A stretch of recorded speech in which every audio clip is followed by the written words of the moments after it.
I messed it all up. You can't see me at all, y'all. There we go. Hello, everybody, and welcome. Welcome to the 10th episode of the PureJoy Podcast. This is a bi-weekly exploration into what brings people joy. Every week we have on a new guest, and we ask them what brings them joy, and then we kind of pick that apart and dive on into it. And this episode is no different, although it is exciting that it is the 10th episode. Yeah, just exciting. Number 10, baby. Let's go. I am excited to introduce my guest for the day. His name is Brian Behrens. Is a friend of mine, long time now, since the days of college. This is wrong. Good Lord, let me get this together. Since the days of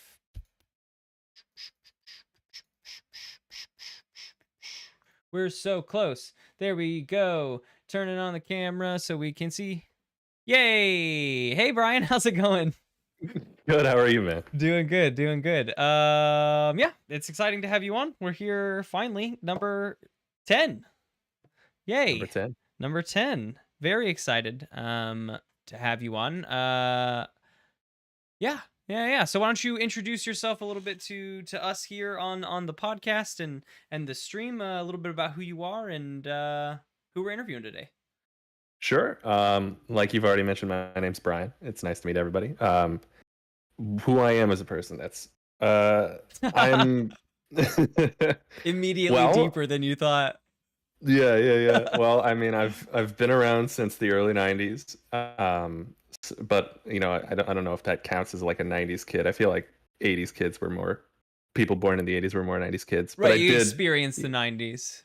right. Like I experienced the tail end of the 90s pretty well, like cognitive thought and all that. And I was like a Mhm. Saturday morning cartoon kind of kid.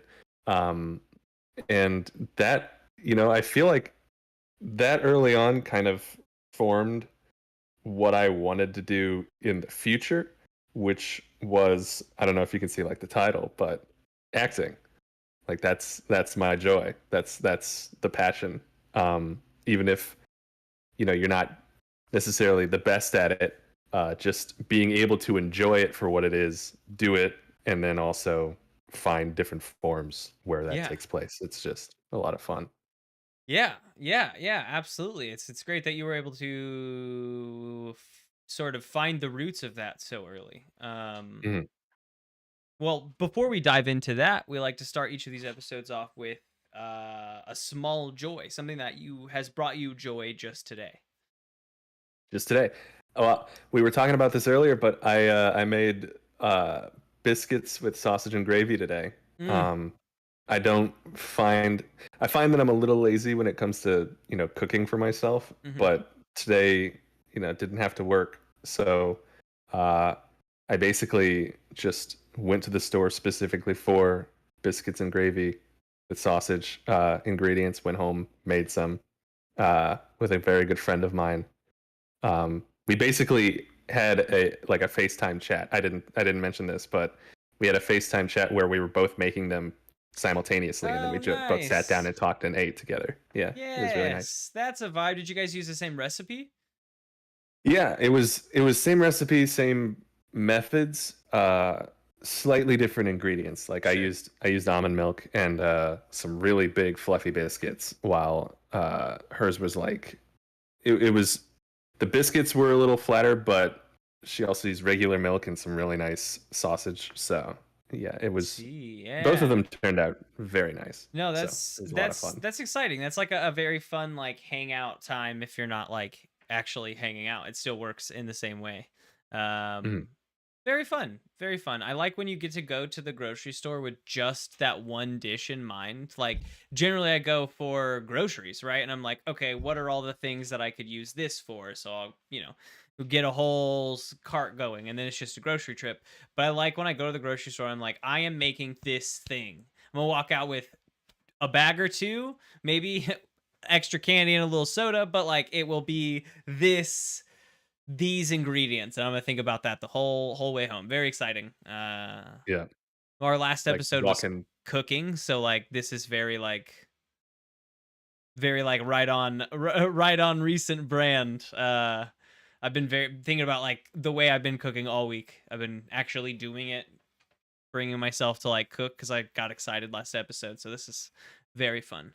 Um, I think I had Yeah. whenever you had told me that I had brought up that there's this new like it's called waffles and I think something like that, chicken and maybe something like that. I don't know, waffles and Mhm. more. I'm not 100% sure, but it is like they have 5 things on their menu, and it is like chicken, it is biscuits and gravy, and then like waffles and the iterations of that, like chicken sandwiches, chicken waffles, etc. But like it's just a wild, very specific restaurant that knocks it out of the park. And we ate there a little bit ago.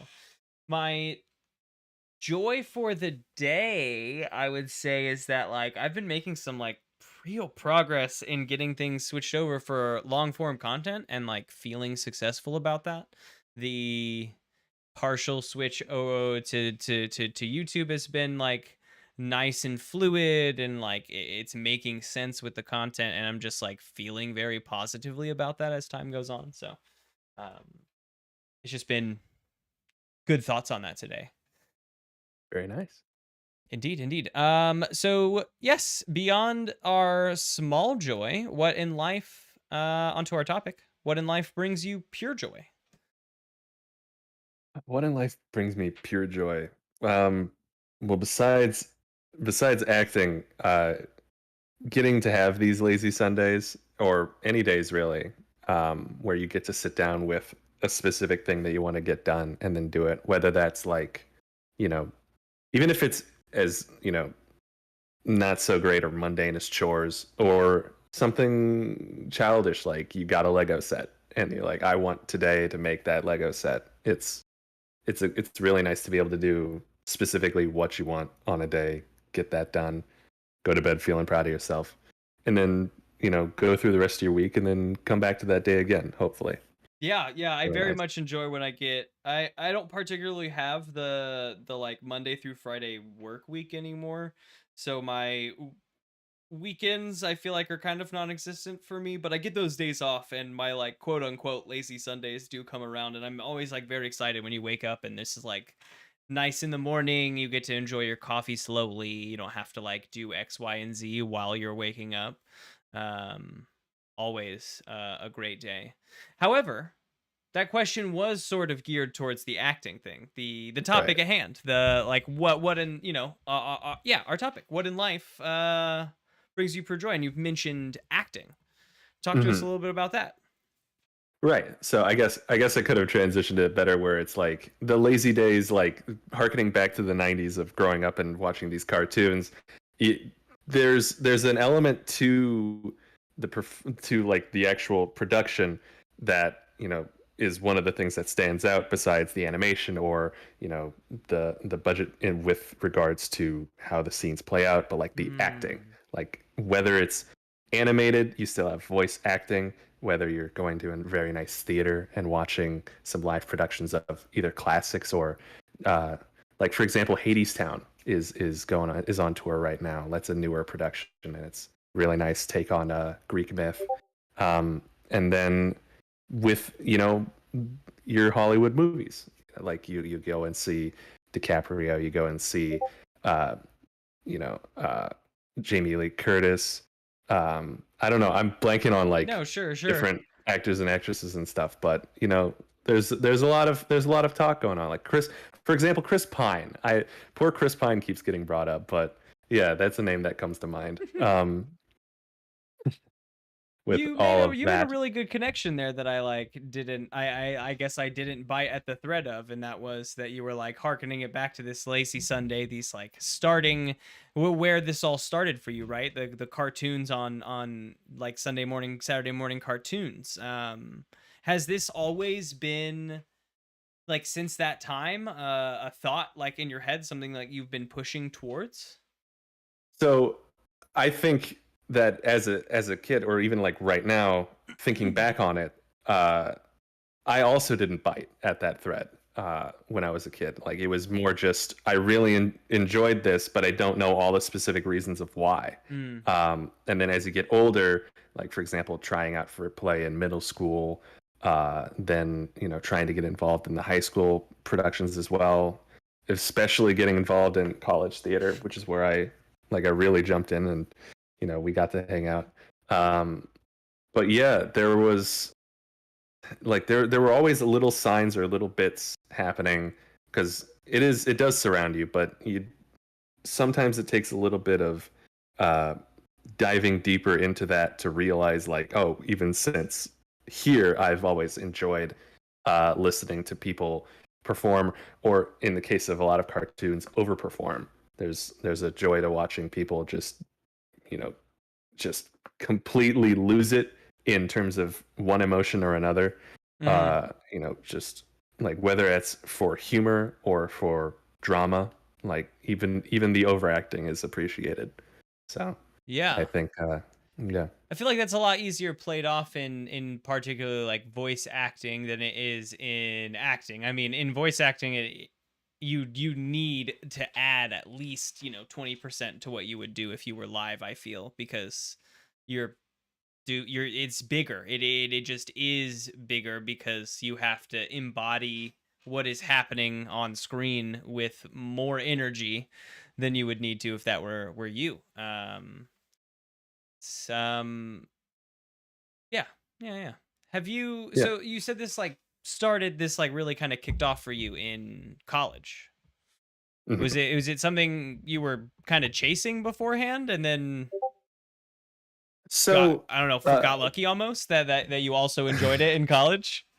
yeah, well, so it's funny, like it was always acting was always something that I enjoyed, but it was never really something that I pushed for.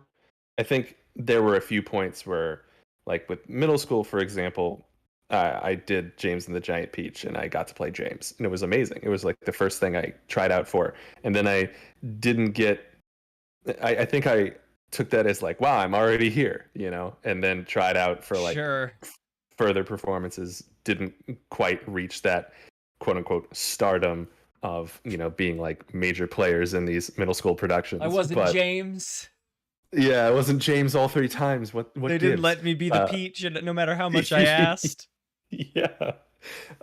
So like that was an element of it was a little bit discouraging in terms of wanting to pursue this, but it was also just like I didn't put any, you know, real effort and training in between shows to get better. So like, yeah, why would I get to be major parts? And also like they would depend on the production. Like somebody else was going to be this and do a better job, and I didn't really understand that yet.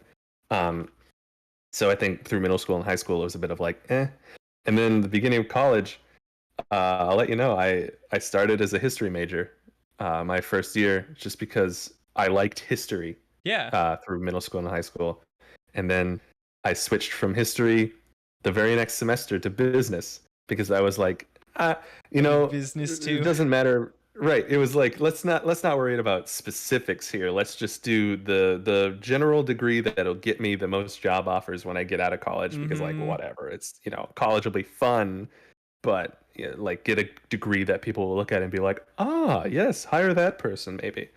Compared to a theater degree, my mom says is not helpful. Yeah, right. And then I failed out, so that was obviously not the right path. But like failing out was a bit of a blessing, because like I get that like a lot of things have been very nice for me in terms of growing up and learning. Like I got to make these mistakes because of my family, and I'm really appreciative of them. Like I got to you know, after failing out, it was like, okay, let's figure this out. And I got to fly to Spain and do this pilgrimage called the Camino de Santiago, which was a 500-mile walk across like the entirety of Spain, from the French-Spanish border all the way to like the northwestern border of that, where I believe it's St. Paul's resting place. It's one of the saints. But so you walked 500 miles? Yeah, and I would walk 500 more. I would walk 500 more, but not another one. Yeah. I would fall down at someone's door for sure.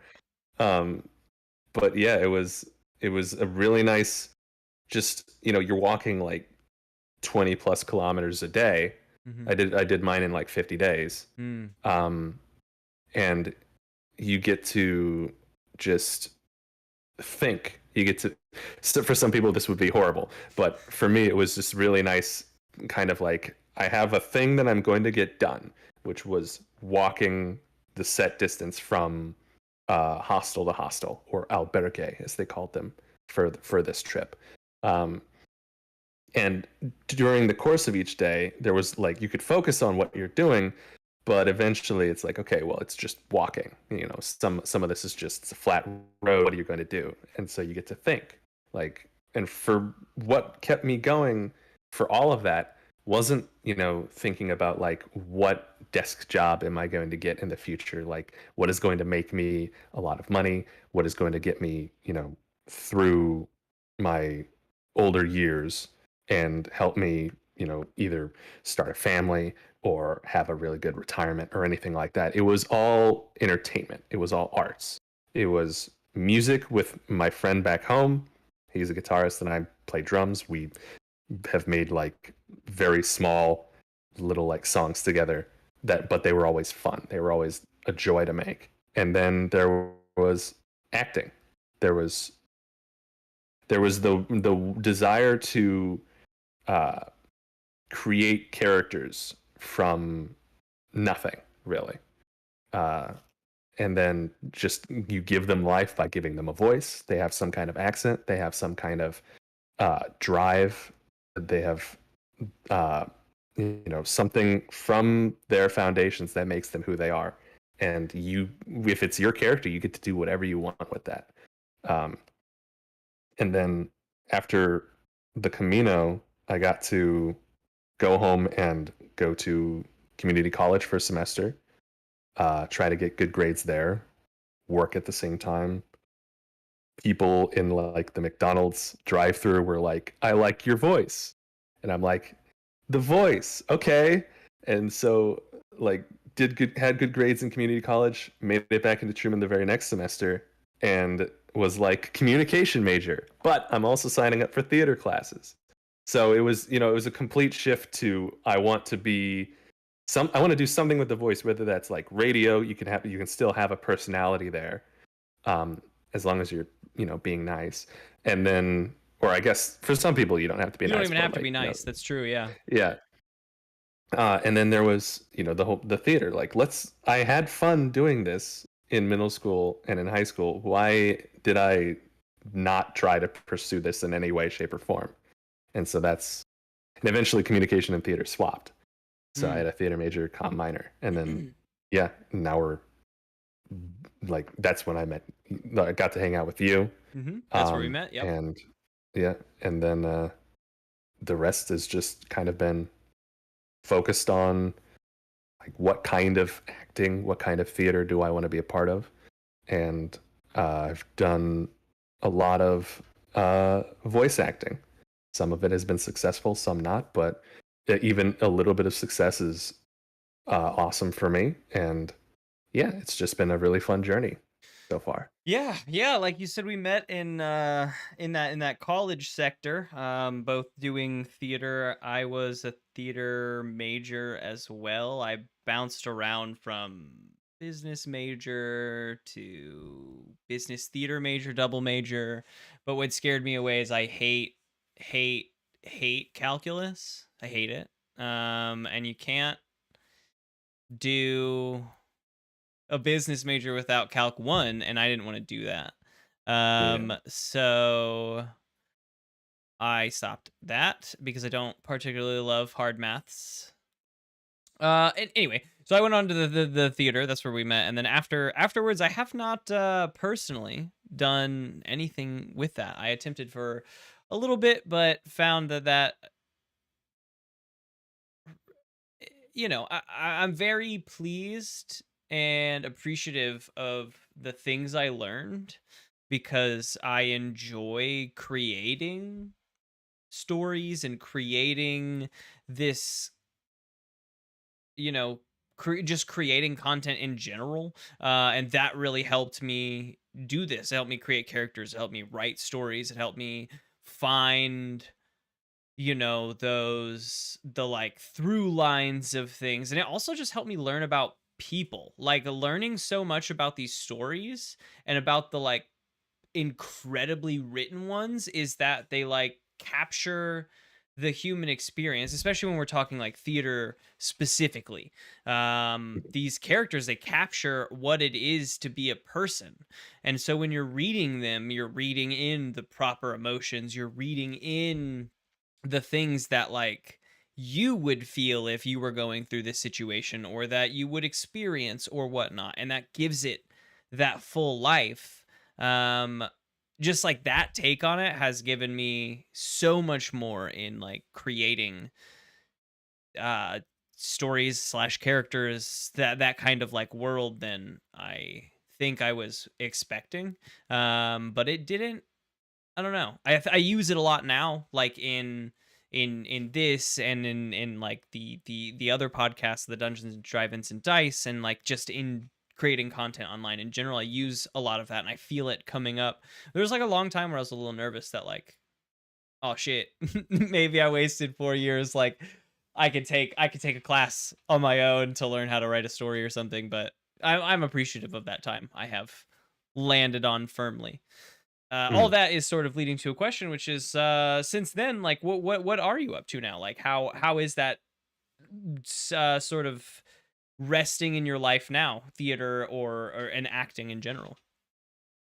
So one thing I'll say is that like with regards to like, was it wasted, that kind of thing. I feel like, you know, if you went into college with a theater major and came out with a theater major, um, as long as you want it to mean something, then it will always mean something. Sure. It's this wonderful, like, you know, personal feeling of, you know, I understand people more, or like how to portray people more and that kind of thing. And it's all, and then, like, if it can fuel your imagination, that's going to help you get through so many rough days when, you know, like, I mean, you know, a business major might be able to help your wallet a bit more if you're, you know, a, if you're not as lucky in the theater major. But it won't like with help the you if theater you're major walking degree. 500 miles. Yeah. Yeah, that's true. It's true. You get this internal feeling of, like, I don't know, there's this joy that comes from watching good acting, performing, getting to experience characters with different people. Even like you said in your podcast, with Dungeons Drive-ins, what was And it? dice, yeah. And Dice. That was the third part. Like, you get to, even if they didn't have a theater major, you get to see these people come together and be somebody else. It's really exciting to do. As long as people are, you know, just trying to enjoy it, then Four you of can the enjoy five it. of It's us great. have theater majors. Well, I mean, like, I'm in a Dungeons and Dragons campaign right now where I'm the only person with a theater Yeah, major, right, and right. it's so great watching people just come into this game with like an idea and then want to be this character the entire time. It's awesome. Mm-hmm. Um, but like, what I'm doing besides Dungeons and Dragons and other like, you know, fun things to take over my time, whenever I have it, is I currently started a job as a plasma center technician. So that's my little safety net for when acting doesn't go well. But what I've been doing since I'll say 2018, seriously, Mm-hmm. has been doing freelance voice acting. Um, and a lot of that has to do with uh, Sorry, I was oh, trying to that's get things. me. That was you, I was yeah. wondering. Yeah, hey, that's awesome. So back. Sorry about that. Back to the plasma center you were talking about. Yes, I started as a plasma center technician recently, and that's just, they're training me to basically be I can screen people for whether their blood levels are at appropriate amounts so that they can donate plasma, so that that can go to people who need it, or life-saving drugs, that kind of thing. So it's really just a job that will allow me to go home and have some money that I can then feel good about, like, you know, doing what I want to do. Mm-hmm. And then B, it also makes me feel good that, like, I'm part of a process that has, in my mind, a deeper meaning. Yeah. Like, when it comes to you're helping with the donation of plasma, which will hopefully, if the system works, which sometimes it doesn't, but if it does, then that goes to people who really need it, and then lives get saved, and that's really cool. Um, just getting to be like a tiny cog in that machine feels great. Uh, but what I want to focus on doing, and that what that allows me to focus on doing, is voice acting, which I've been doing uh, seriously since 2018. I got incredibly lucky in my first year, where a lot of people listened to what were horrible demos at the beginning, and were like, "No, yeah, him. We'll try it." Uh, like, I've got decent audio equipment and stuff, but it was really just, you know, I didn't know what I was doing, and I was just like, let's get this together. People can listen to it, and then they can tell me that my voice is nice, and then I will say whatever they want me to say, and then they will hopefully pay me. And I'll feel good about it because they said my voice is nice. Yeah, exactly. I mean, But I will say that, like, my two favorite episodes, just like sonically, at least while we're live, and I can already would hope for the post production, is that you and Leah's, who's and does voice acting as well. The audio is so pleasing. You're like so well balanced coming into it that all I had to do is turn up the volume a touch because I keep it down for other reasons. I just like click, click, click. Perfect. Done. It's like Mhm. just pleasing because you got it all set up. So that's, you said 2018 that was going, you were really successful in that first year. I know that like some of your like projects you're not allowed to talk about because they're either ongoing or haven't come out yet, or whatever be the reason. So if there's any of these that, feel free to leave those out. No pressure on anything like that, but like the ones that you can talk about, how was that for you in that first year? Are there any of those that you can like, what made you Yeah. incredibly successful? Well, what made me incredibly successful was kind of just the fact that people even said yes.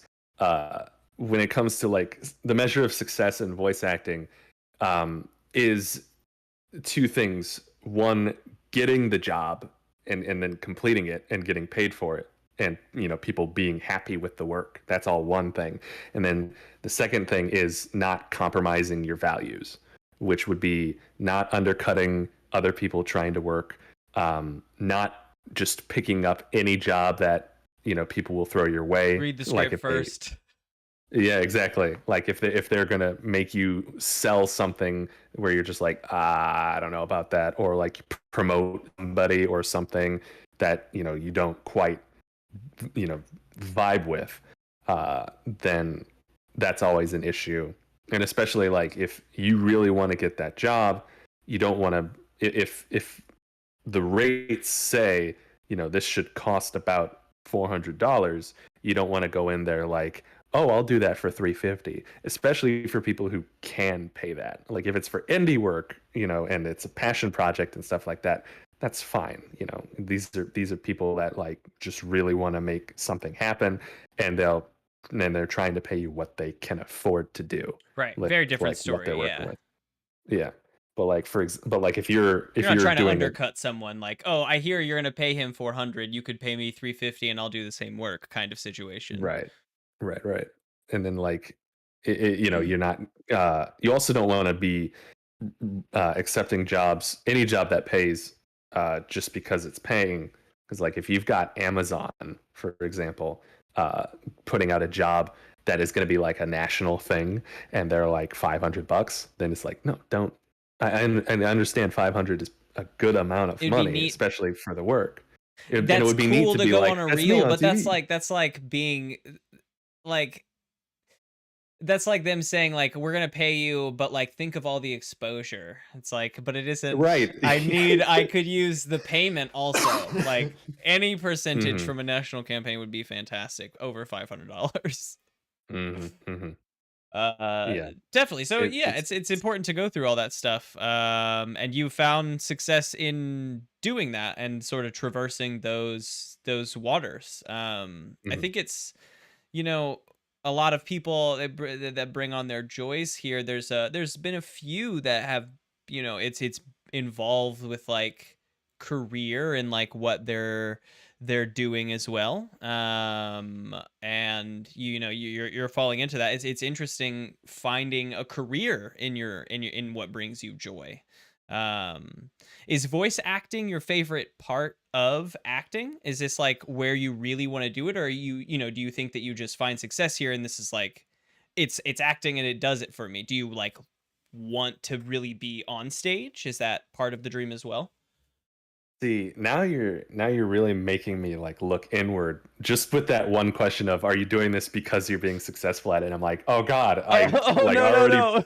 like, yeah, no, I like, but I think really that voice acting is where I want to be personally.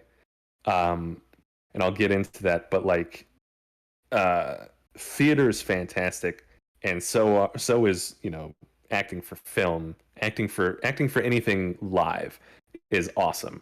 It Mhm. just, when it came to me, and I found this out while we were in theater together, I never knew what to do with my hands. And I don't know, like people watching me on camera might know, hey, look, dude kind of just moves them around willy nilly. I don't know what to do with these things. That's part of the problem.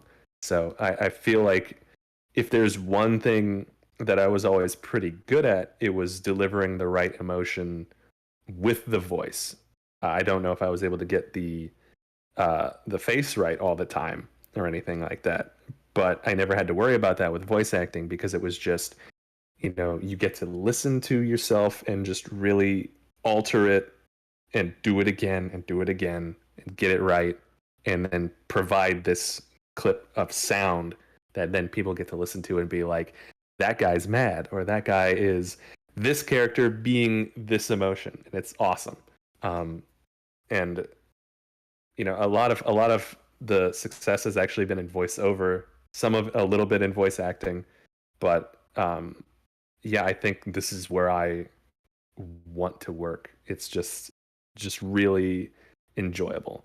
Yeah, yeah. Um, I mean, when I started on like computer voice work, I even like started looking at like voiceover things, voice acting roles, and like audio books, trying to get into using my voice. That was before that like culminated in Twitch. But when I was doing it, I like there's very few things that bring me like so much instant like joy is the word I'm going to use because of the podcast, of course, but it's just like brain tingles, like when it works perfectly, when everything is clicking, as like when you're recording something for audio and you're like, that wasn't right, but you have the script. So you just kind of like pause, keep going, pause, keep going, put a pause in here just in case, I'll repeat it, and then I'll like finish the script out. And then you go back in and you're like, oh, the first half of this was perfect and the second half of this was perfect. What should I do?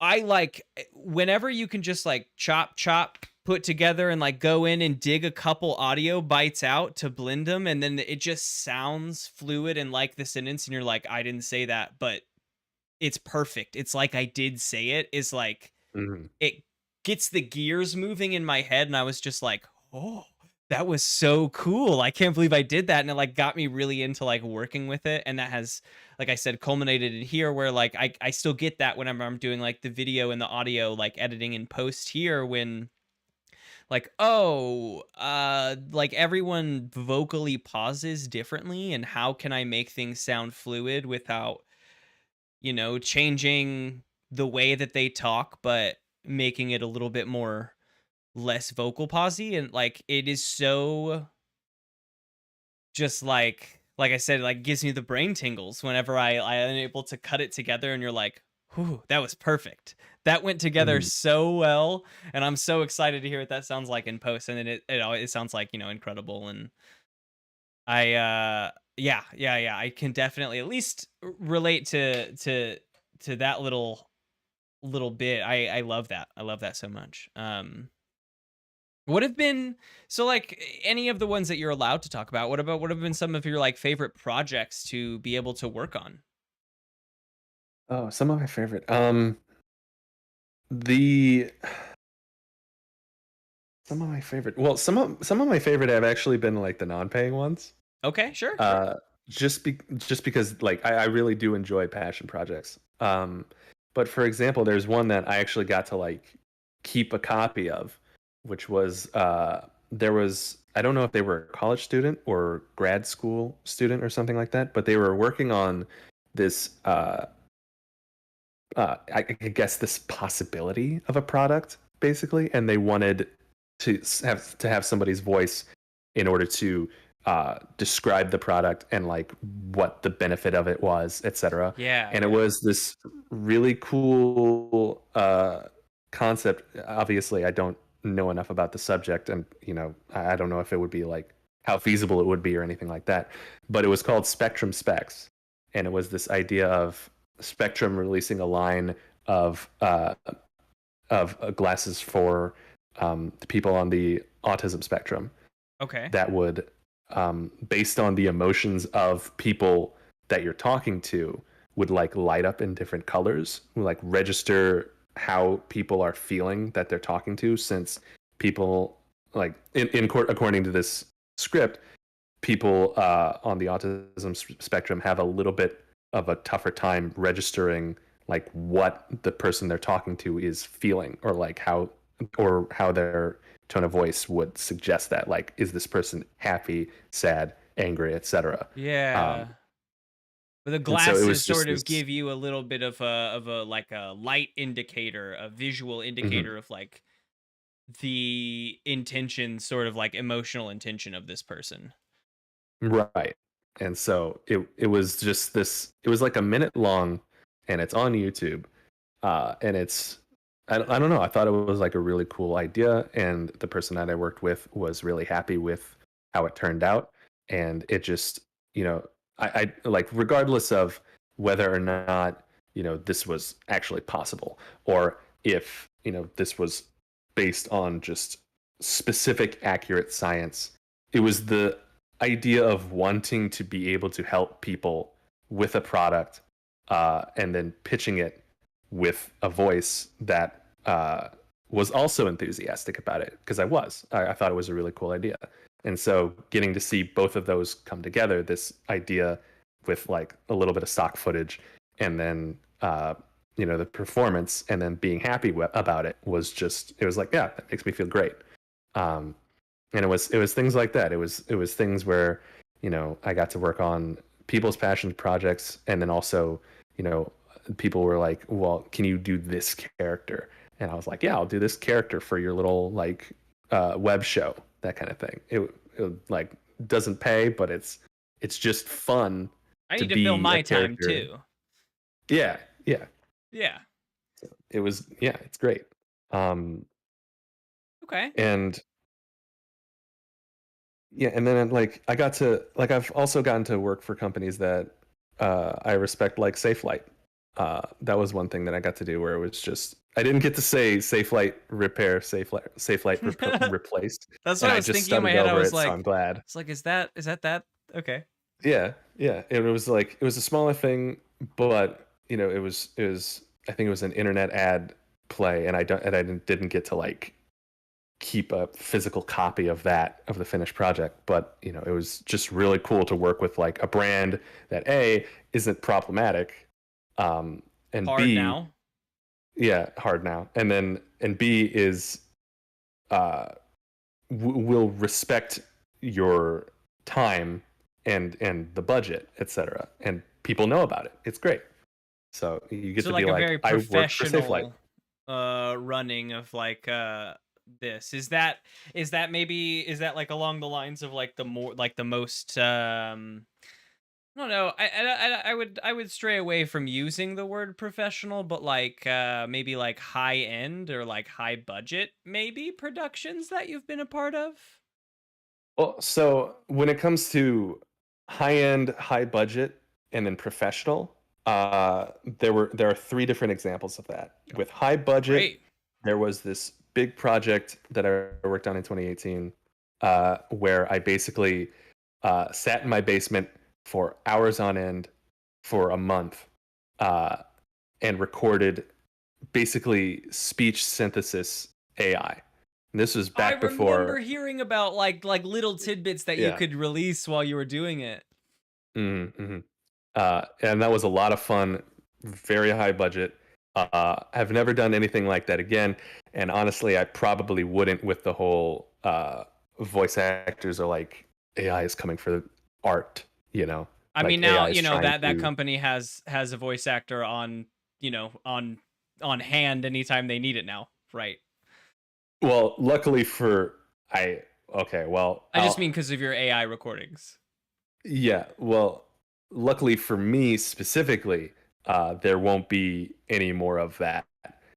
Unfortunately, that's because the company that worked with me no longer produces AI speech Mm, synthesis. And so like that whole thing didn't work out. that sort of branch of But theirs went down. yeah, so I don't have to worry about my voice being used, as long as I don't do that ever again. Yeah. But I hope that they are able to like work on more of their passions, and you know, continue to do what they love. But uh, you know, you don't have to worry about Brian being out there and, you know, saying whatever people want me to say. I Right. get to It's not, you're not maintain that. Siri, right? Yeah, exactly. Man, that poor And girl. then And then there's when it comes to Safe Light, I think was the most uh it was the most one of the more professional feeling ones because we worked with them through Source Connect, which was really cool. It was my first time getting to do that. What is Source And Connect? it just Just more Source of Connect is me questioning. yeah, it's like it's a program that allows you to basically connect a studio from a great distance away with your home studio, where like you can do it over the phone, but it wouldn't be like the perfect quality. It's basically allows, I believe, if I'm not talking out of my butt here, it allows a studio somewhere else in the United States to listen to what I'm saying specifically through my microphone setup, through my audio setup. Like if I'm in my booth, all that quality gets transferred straight to them live, to their live feed, and they can like live tamper it with it in their own studio settings, that kind of thing. That okay, so I'd like have like a to, very high end non-localized almost OBS. yeah, I yeah, a feel, little but bit, yeah. like specified, but like, you know, if we wanted to, it gives them your audio feed. hmm It's like it would be like trying to like do the recording over Skype or a phone patch or something like that, except way more high end and way more accurate. Right. And then they could also treat it with their studio either live or immediately after me saying it, that kind of thing. There would be like no delay in terms of them being able to just have the sound bite Really to neat. work with. Really neat. Yeah. I had Um, never heard of that, but I ho- like was more and more interested as you kept talking about it. yeah, I'm hoping that I'm not like totally uh misselling this, because I mean like it's a thing that a lot of Mm. especially more successful voice actors have worked with, um but I've only gotten From the your opportunity to use experience, it that's once. this is what it seemed like. Yeah, yeah. Sure, And sure. then the last big professional thing was, and it wasn't even it was for I don't even remember the specifics on what it was for, but I got to go into an actual recording studio, and Yes. I got to sit in the room, the padded room with all the acoustic foam everywhere, with the mic in front of me, with the script on like on a tray. And Mm-hmm. then if I looked over to my right through the like windows and the whole window and stuff, there's them sitting there with all these big computers and Fucking leveling different your knobs and things. voice. I love it. Exactly. Yeah, yeah, yeah. And then like if they wanted me to go again, I would hear it over the intercom because they press a button to talk to me. It was basically everything that you see in terms of the voice acting if you watched anybody doing it live, and people talking to each other about like, oh, that was good, go again, that kind of thing. Mm-hmm, mm-hmm. That's I got to experience that, even if it was like a smaller end project, something that I don't even remember like what specifically was for. I just remember Being sitting in the there and being booth. like, I'm doing it. Yeah, That's it was great. amazing. That's amazing. Yeah. Has there been on this sort of topic? Has there been anything that has like either like, well, one, has there been anything that has challenged you, but you've been like excited to rise to the occasion? And two, is there been any kind of project where you've been like on it and then realized like even part of the way through like I'm not for this, this isn't for me, and had to like professionally pull out? I don't know how that works in this world, so I was just curious. Yeah.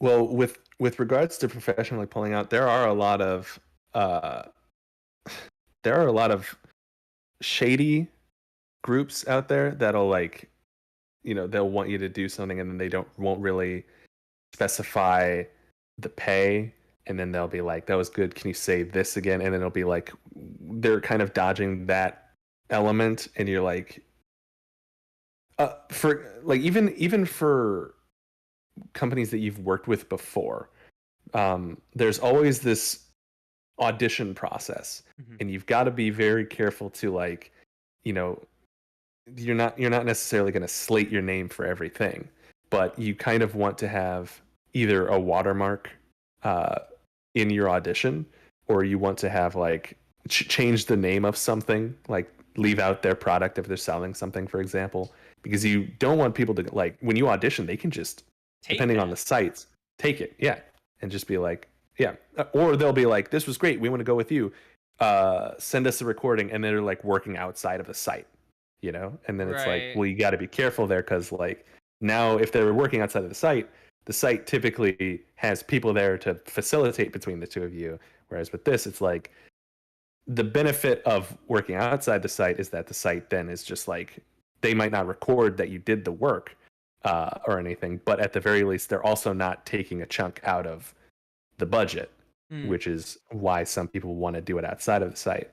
But the balancing act. Then, yeah, but then there's the issue of like, do you trust these people enough to basically give them your time and effort and then get nothing back because they're like, now we have it, we don't have to do anything, you know? Like, you really have to either get into it legally yourself with like contracts and signing forms and all that stuff, or really acknowledge that you could get cheated here, or be like, can we go back to the site? I would rather take a small pay cut as long as I'm getting paid. And right, I prefer to get paid a little bit less than to get not paid at all.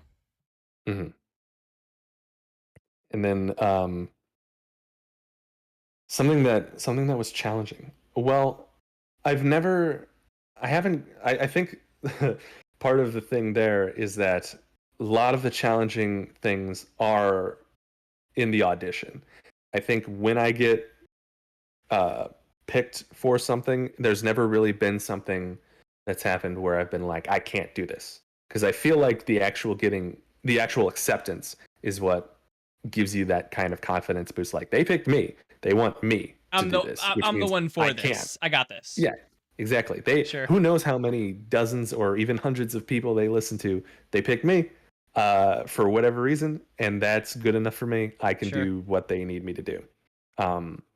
The most challenging things really is like it comes from the audition and knowing the parameters and like what character you're trying to be and things like that. So the challenges can either stem from them wanting a specific character and you really needing to like find a way to become that, or even more challenging sometimes is them just being like, here's a character, here's what they look like. They're somewhere between like 17 and 21 years old, and here's their job, here's what they do, and here's your script, and it's like 2 lines. It's like one thing is like the guy saying like, I'll have that back, please, and then it doesn't even tell you like what your emotion is that you're feeling, and you're like, what? You're giving me too much freedom here. I don't know. Let them know I work in a grocery store with I'll have that back, please. Yeah. Like, it can be fun. It can be really fun to just, you know, be like, oh, well, I can do this in whatever tone I want if they're not going to specify, you know, like, who knows what they're looking for. I could do anything here. But then there's the paralyzing fear that comes with that of, oh, I don't know what they want. Right. So it's like, what is the best take here? Like, how do I make this sound the best for them? Because you're trying to show them what you can do while also finding the thing that they want. And, you know, sometimes just doesn't work out. Even if you got like a really great idea and you do a really good job, it's not what they want. Yeah. That's always the issue. Yeah. So what do you have any, like, I don't know, ideal roles or goals with like what you're with what you're doing, or like, you know, maybe even just like, you know, a big dream with all of this?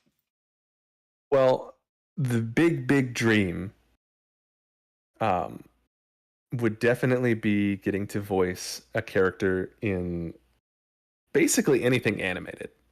Whether that means dubbing a character in like an anime, or getting to be on some show on like Disney XD or Cartoon Network, Nickelodeon, or even, you know, something like Smiling Friends that's like on Adult Swim. Like, it can be anything, anywhere, basically, as long as it's something that people really put like time, effort, and emotion into, and I got to be a part of that, and they told me what this character is, and then I got to, become the character Play a and then character deliver over a like a performance I long was happy period of with. time to Yeah. like And grow then with people that can be character. like, right, and people can be like, that character, that's a cool character, bad character. I hate that character. I hate and that I get to character. be like, that's me. I got to be that person for a bit.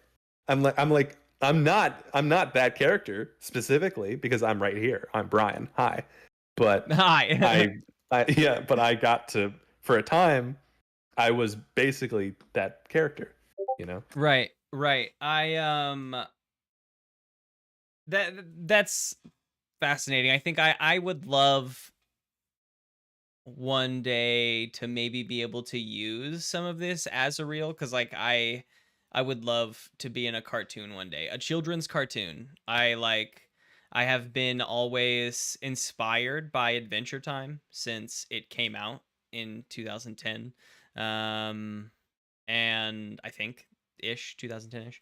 And I like watching the kid that voiced Finn grow up over the course of that series with me. Like when I started watching it, yes, I was in high school, and I wasn't like watching it because I wasn't like watching a bunch of TV in high school. I was out doing dumb shit and getting into trouble. But like in college, I got to like go back and re-experience that as like, okay, how has this kid grown in this period of time? And like by the end of the season, like, or the series, the actor himself is so much older than when he started. And I would love to like question him on like what parts of his like growth have been integral to like this character growing. Did he go through any of the stuff like, when Finn is like going through girlfriend troubles and growing up as a human? How is that helping or hindering maybe him as a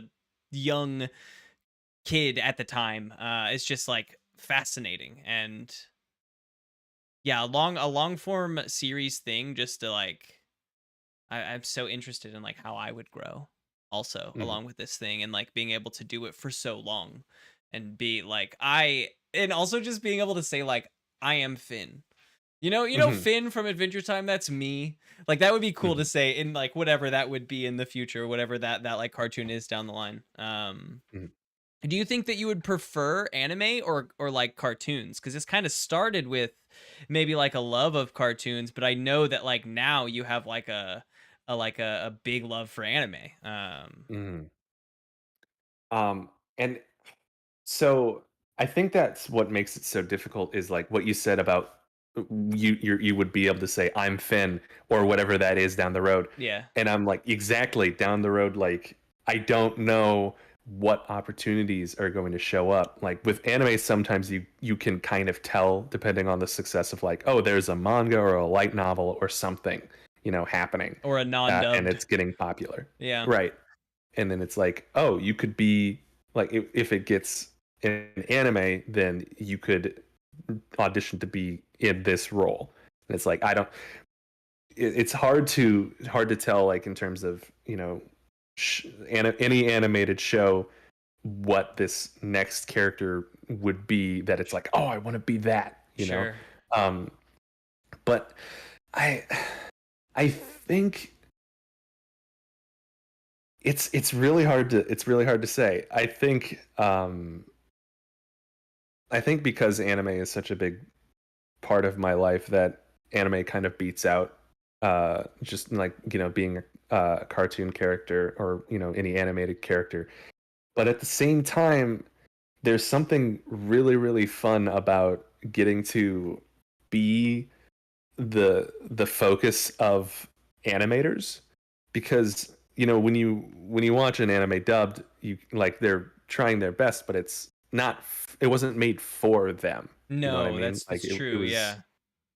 So like dubbing is really fun, and really fun to watch when it's done well, with like great translating stuff that makes sense when broadcast to a slightly different culture.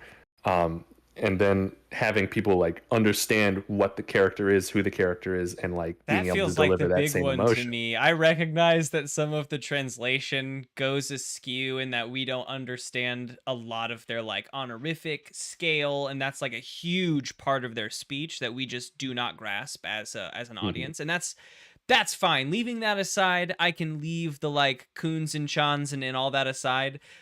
But like it feels like a lot of the dub actors for me just don't understand the character or haven't consumed this anime maybe or the manga or like any of it to understand like what they're supposed to be feeling. And so like a lot of our like dubbed, like personally I watch dubbed only cuz I like am doing other things. I'm like multitasking, and so I like to hear it. And even though I recognize that like it would sound better if I had some good intention behind what they're saying, that like I get used to it eventually, and now that just is the character, and that's fine. But like it still never sounds as good, and that a lot of that comes down to just like the intention in the voice actor. They like have this role in a script, but they don't necessarily, they haven't like consumed the character that they are like getting into. Hmm. Whereas like with a It's cartoon, I feel like it's kind of, they kind of like write it out, and then you just like have this character rather than like you're not trying to be for instance like Ichigo in the upcoming Bleach. You're just, you know, being Finn that no one has been before, you know. mhm. I guess that I guess that's like the cartoons, but like it's for the Western audience anyway. In a lot Mhm. of the examples I'm giving. Yeah. The dubs are just it's it's like we've said, it's like it's really hard to get it right. And there could be a lot of different factors that made it that way, where it's like you could have the perfect uh the voice actor for that character, and then sit them down with uh a staff that didn't understand the character as well as you and was like, okay, that's good, we want it a different way like this. And then it's just, like they did it right the first time, and Hmm. then they're told to do it again, That's and fair. then somebody else is like, I want this. Or even just, I don't know, there's so many different places where things could go quote unquote wrong. Um, but it's still so great to like uh a be able to bring anime to like a more global audience to really enjoy the shows. If like for example you just can't sit down with a subbed show or something like that, then you get to listen to um, different people with their performances, their takes on it, that kind of thing. And quality aside, it's uh, really cool to have this market for like people getting to be these really cool characters, whether they're like being simulcast or it's an older show and it's finally getting a dub to it. Yeah, It's like, I love this person and now I get to be this person. It's awesome. definitely, definitely. Um, are there any like overall lessons I think that you have picked up in doing this that, I don't know, help you maybe even outside of it, just like in voice acting or and also to maybe people who are interested, like what is afterwards, maybe some advice or tips in like getting started in this. I find like Mhm. I might know a lot of people that would be interested but just have no idea where to start. Mhm. Well, a lot of what I've learned from voice acting is that, for example, uh, you could do everything right. You could have all the best equipment right. You could nail the audition, and just and turn it in under all of the parameters that they set. Like it has to be MP3, it has to be such and such kilohertz, that kind of thing. Um, and then feel really good about it, and then never hear back, and then see that it got cast to somebody else or something like that. Right. It's this constant game of just auditioning is the job, send it out, take pride in your work for a bit, and then you have to move to the next thing. Yeah. Otherwise, like you're not going to get work. Um, but it's like that can be life sometimes. It's this idea of, you know, you could do everything right and things might still not work out for you. But the fact of the matter is that as long as you continue to do everything right, it will eventually happen. Like that's just how it works. You just have to have the intention behind it. And that kind of goes into the notes for anybody who would want to get a start in it. And it's something that took me a long time to realize, you know, even from middle school age. You're not a great actor yet, right? Just because you got a part, you know, just because you've had some success, right? The best actors out there aren't going home and being like, "Ah, I'm great. Time to go to bed." They're like, "That was a fun shoot." Like whether they were on set for a film or whether they, you know, were in a booth all day, and then they come home and they're reading a book about how to be a better actor. They are, you know, doing vocal cool downs to like keep everything in shape. They're really running through their head what they did well, what they could work on, etc. And then like the next day, you know, before their shoot or whatever, they're taking a class with another great actor or voice actor or whatever. They're learning from other people, and they're constantly trying to improve themselves so that when they eventually do, if they're in the middle of working on something big, have to transition back into the grind of, you know, sending out audition after audition, they are more and more and more likely to succeed because they're continuing to do everything right. And then with every audition, they're doing it even more right, which, you know, you might not think it's possible until it is, until you're doing it actively. It's this really cool like fact of the matter that you are not a great actor yet until you've like gotten into this routine of trying to be one. So as long as you're constantly trying to be a good actor, you eventually do become one and you stay one, regardless of what anyone says. Critique wise, it's that effort. That's true. That's true. I think that, like, as with a lot of joys, you have to be prepared to put in work to continue to find joy in it. I find that, like, on all of these, the more work you put in, the more like well versed you are in the subject of what it is, the more you engross yourself in it, the more joy you're able to like pull from it, and the more that you're able to improve in it. Practice, be prepared for failure. That seems like a big portion of it. Like, not necessarily, not necessarily, see, like, I don't know if there's another word that could be put in that, because I wouldn't necessarily say that that like is a failure. There is, like, in a lot of these themes of like acting, theater, I don't know, any of these roles, there is, it's either first place or you have lost in Mhm. general, right? And like, based on that, like, you know, not getting first place is not necessarily a failure. Hopefully that you know, you're able to draw some lessons from this situation, even if you're not hit up. Like, in the end, even if you don't get an email saying like we didn't choose you for X, Y, and Z reason, you hopefully can still draw some lesson from this. Like, you know, I picked up maybe some speed in my editing. I had to do less takes in order to get this edit this time. Whatever that be, you got experience, you got practice, and that is not a failure. Improving at the craft is never a failure. Mhm. Failure is allowing a rejection to stop you completely. It like the audition itself, even if it's not picked, like if you did a really good job with it, you sent it to that person, they listened to it. There's a chance that that sticks in their head. They might even just write your name down of like, I might contact them later. It can happen, Hmm. and it has. Um, there's people that are like, can I put you in the database of voice acting? Like people like, can I keep your demo so that I can, you know, if a project comes up, I can listen to it again and be like, would they be good for this? I could contact them.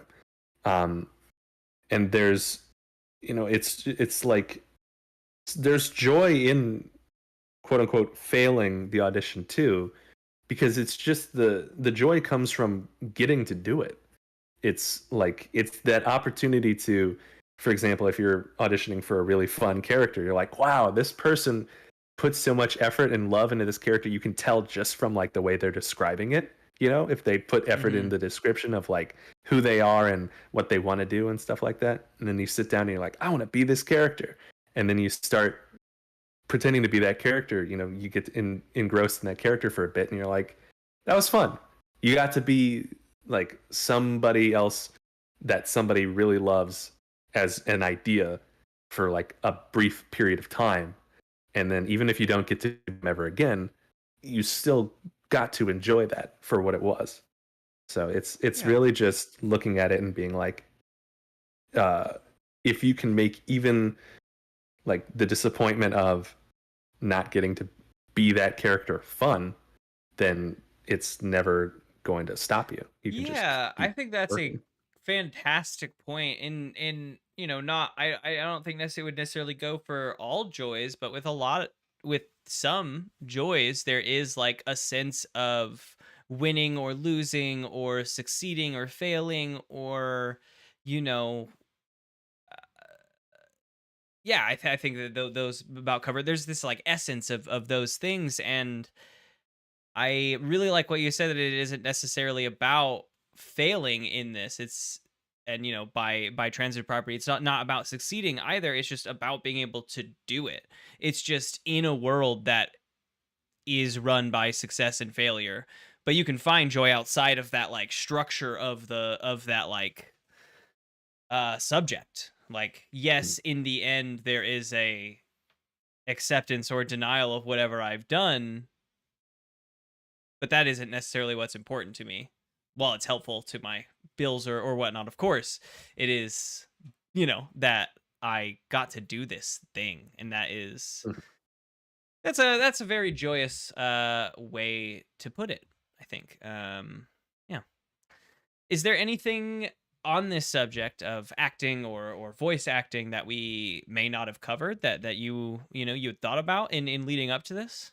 Or have been thinking about while we've been talking?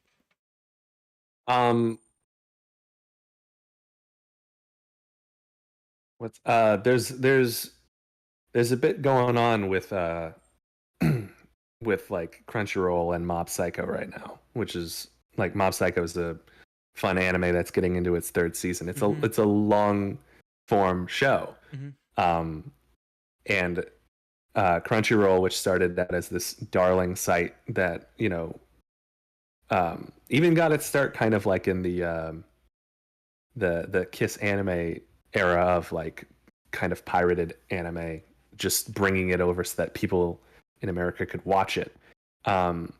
They've started getting a bit big, and they denied an opportunity to sit down with SAG-AFTRA, the big union for acting work, and have even gone as far as like they're going to recast roles in Mob Psycho for the third season because the main character's voice wanted to sit down with Crunchyroll and SAG union members to like negotiate further contracts. And they said no, bye. They said no. They said no to even sitting down to talk about it. Holy like it wasn't shit. even an issue. Yeah, it wasn't even an issue of like what we do in this meeting will be set in stone about like payment. It's more just like, can we talk about like rights? Yeah, exactly. And now they just said no to even talking about it. They've basically cut communication with this person and are looking to recast. And then there's also info coming out about like one of the more recent anime films, Jujutsu Kaisen 0, which got a United States release. The dub actors got paid for a multi-million film $300 flat, like no residuals or anything like that. Some of the minor characters got $150 for their work for like a big film that got United States theater releases. Like these are voice actors that like even though I don't watch as many dubs, and I should, but even though I don't watch as many dubs, I know these names. Like Right. these are names that have come up because they're good at what they do and they get cast in things. Like, and you meet them at cons, that kind of And thing, they right? got And Jank. they're just like, we've made like uh and like $150 isn't a small amount of money, like just in general, But if but we're talking for yeah, comparatively, like that is an important note to make. No, if I got paid $150, it is all about the work that you're putting in and the money in the end, actually, not the work you're putting in, the money that they are making it off of you as a person. You should absolutely get a percentage of all of it. All of hmm it. hmm so I guess the main takeaway here is that pay attention to what's happening in whatever industry you're in terms of like what's healthy, right? Because you want to stay happy, but you don't want to be part of or like helping along something that shouldn't be happening. Like, so for example, if you start seeing stuff like, hey, you could open audition to be the new voice of Shigeo Kageyama, the main character of Mob Psycho 100 for Yeah. the third season. It's like you're taking somebody else's job, basically. Someone else did have They're that giving you job. We need to someone else's find out job. why. Yeah. And like, I know this sounds like a dream come true, but is it really worth it if you get that character and then they get to continue to like, it might be great for you, the pay they give you, but like they can just realize like we never have to sit down with SAG because there are people out there who would be willing to do this work without ever negotiating it through union contracts or anything like that. Man, when you And started that, I was expecting. I honestly, you when you had started, you're like, "There's this new season of Mob Psycho coming out," blah blah blah, and I was like, and you're like, and the you had mentioned that like you started mentioning that the third season, and like they're gonna be looking for new actors, and before you had started explaining, I was like, "Oh, is this man about to tell me he's gonna audition for Mob Psycho?" And then you got to the end of that, and I was like, "Why would he tell me that he's about to audition for Mob Psycho?" And then you weren't. no, Like that wasn't the yeah, moral of the story. And I was like, "Good, good, yeah, good yeah. outcome." I like I would love to audition for new characters being introduced in Mob Psycho 100 season Yes. 3, as long as Crunchyroll is willing to, Sit you down know, with pull SAG. their pull their head out of the sand and put that head in a room with people negotiating contracts for people who have like you've hired to do a really good job for a really popular show that is making you a good amount of money, I'm assuming, Is especially Crunchyroll based on like a business based in America? yes. It And is. it's them and Funimation, and they've both been bought and brought together under Sony. So basically, they're part of like what is quickly becoming a monopoly on anime in terms of like the English dub and serialization of it. So Yeah. the assumption is that they have money, especially enough money to pay actors in multi-million They dollar got Sony uh, movies. Like movies. they Yeah, got Sony exactly. money. They've got enough to pay more than $300 for a film dub. So be Is aware. what it is. Yeah, be aware of what's happening. Don't contribute to the problem if you can help it. I understand there are going to be people that like, you really need this opportunity. Just be aware of like what is being sacrificed in order to attain this, and be aware of like, is it really worth it, that kind of thing. Because part of the thing about pure joy with voice acting is the enjoyment of the process, which we've already touched on. If the process involves you like destroying or helping to destroy others' livelihoods, when you reach that end goal and you turn and you look back at where you've been, you might not find as much joy as you thought you were going to. So there, it's joy in all parts of it, even the parts that aren't quite like, you know even the parts that aren't quite as happy, Yeah. there's still joy there. So Yeah. When you look just back and said that you did it right, right? I did it with like my my idea of what's right intact along the way. Um That's nice. That's very thought provoking. I think a very strong way to call this to a close. I think it has been a lovely conversation. Absolutely lovely having you on for the 10th episode. Very exciting. I Thank feel like it's a special one. Just because it's our first, it's our entrance into the double digits. Mhm. Very exciting. Glad I could be here for it. Yeah. It was a lovely conversation. We're gonna draw some stuff to a close, but I'm sure that we will talk soon. Yeah, absolutely. Yeah, this is good talking. Good talking to you. Bye. As for the rest of everybody else, I want to appreciate all of you being here on this, the 10th episode of the PureJoy Podcast. My guest tonight was my friend Brian Behrens. We've known each other, like we talked about there, for a number of years now, coming up on almost 10, maybe like 8, 7 years now, something like that. It was really interesting getting to learn about that through his eyes. Everyone always brings on just like a story or an approach or an idea of something that I just like am blown away by. And when he's talking about walking through 500 miles of Spain and talking about how this is part of like what is keeping him going through this time is like absolutely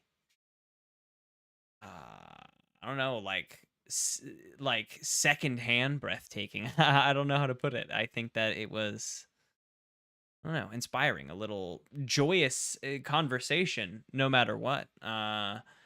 Talking about acting and voice acting through Brian's eyes. This was a lovely episode. A great time as always. Let's start talking about some dates, folks, and some thanks. This episode will be out on October 2nd. It will be out on YouTube and the podcatchers as an edited thing. Our next live episode will be on October 9th. We have another great guest on that day as well. October 9th. You will have to stay tuned to find out who and what we will be talking about. Yeah. But yeah, so the next live episode is on October 9th, and then that will be released. The next episode to be released will be October 16th. Yeah. A couple thanks here. One to Mayonnaise and Murda for allowing me to use their music in the intro, the outro, and the transitions here and there. I'm very appreciative of them. You can find their music on Spotify, SoundCloud, Apple, wherever you find your music. They throw their music out there. Lots of good tunes, chill vibes, and like house tracks. Very, very good time. I'd also like to thank my partner for just being amazing and supporting me in all that we do together. Yeah. And I think with that, folks, we're going to draw this episode to a close. But I want to appreciate, again, all of you joining here on the 10th episode of the PureJoy Podcast. Make sure that you join us next